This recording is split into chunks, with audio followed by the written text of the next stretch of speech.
And now I would like to introduce Dr. Joanne Wagner, a physical therapist and rehabilitation scientist who conducts a great deal of research on walking in people with MS. I have about 15 minutes to talk to you about balance problems, walking problems, and accidental falls in people with multiple sclerosis. So this will be brief.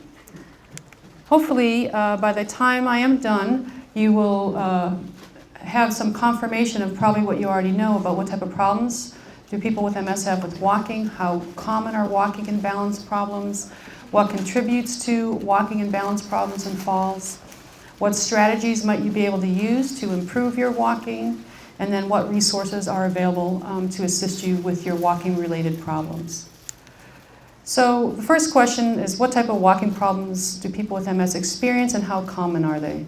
So who in the crowd can give me a couple problems that you have? Yes? Weakness. Weakness. So how does that affect your walking? It makes it a little bit more difficult, more energy. So it takes more energy to walk because of weakness. What other problems do people have with their walking? Yes? Foot drop. So a foot drop. So that's an impairment. How does that affect your walking? Stumbling, tripping, maybe falling, having poor balance. One more example.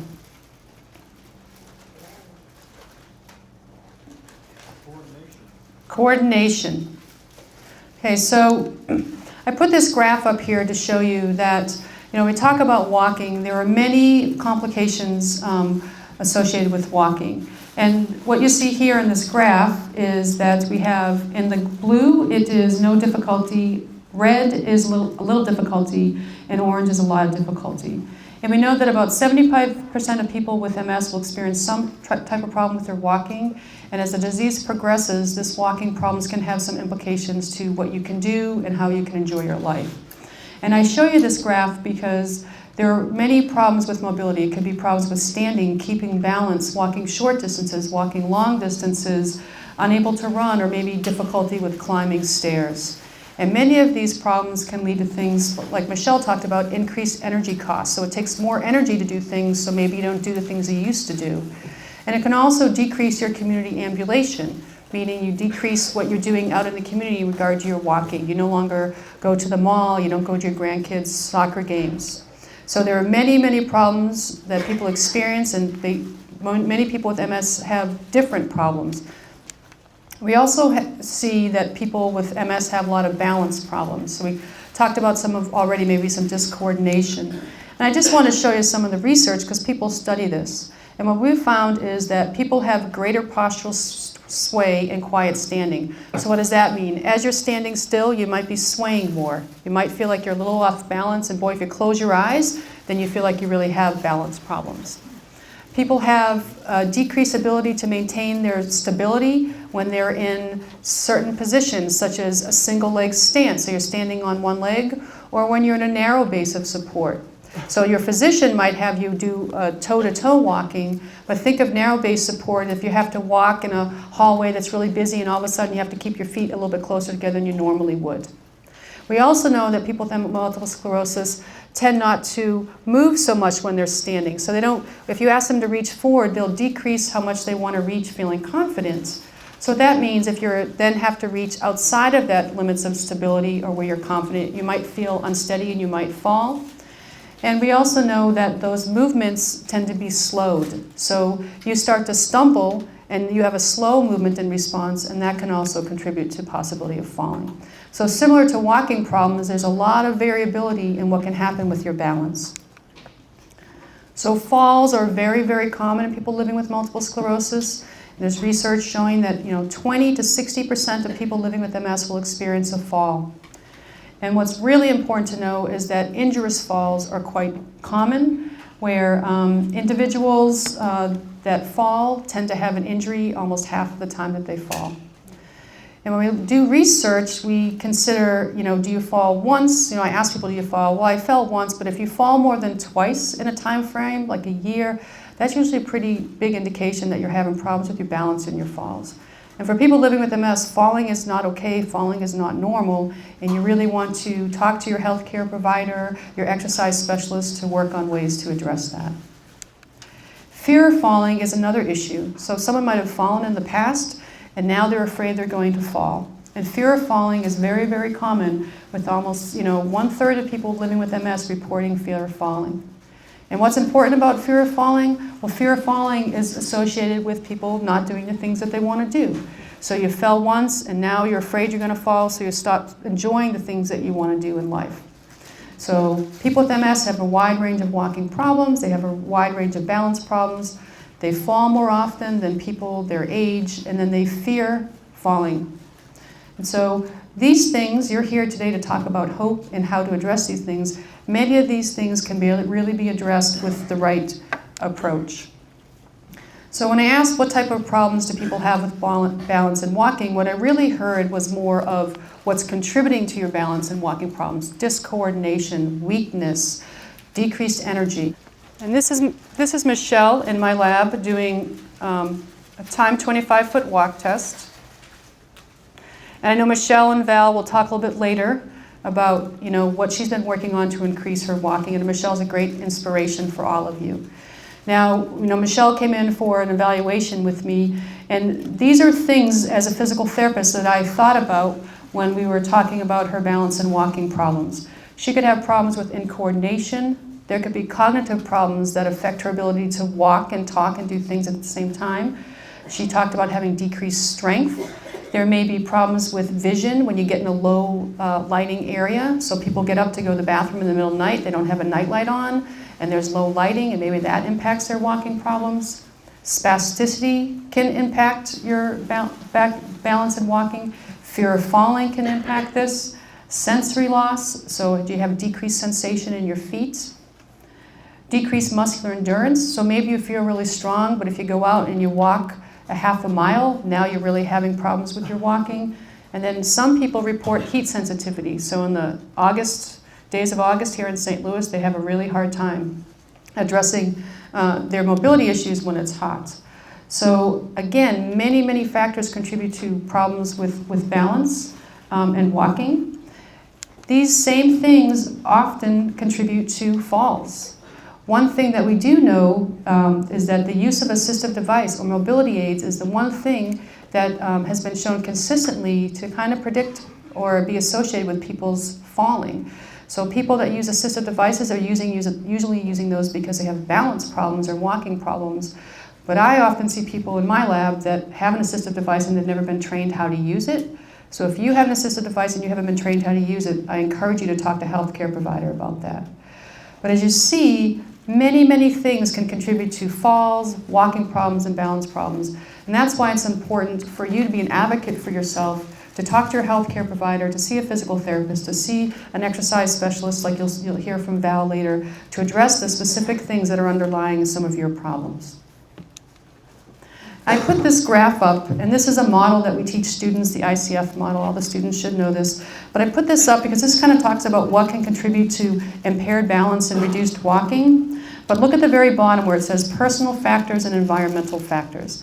So there are factors within yourself that you could affect that might help with your walking. And there are factors in your environment that may cause your walking problem to be a disability at certain times. So you come to a facility that doesn't have an elevator, now you can't do what you want to do.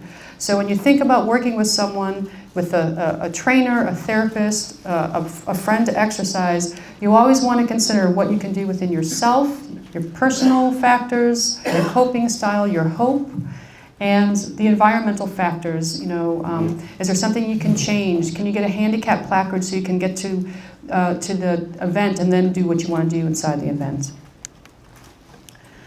So many of the walking and balance problems that I see in people with MS, they can really be significantly improved by using rehabilitation, exercise and physical activity, assistive devices when appropriate, and medications. And I'm going to quickly just go through these.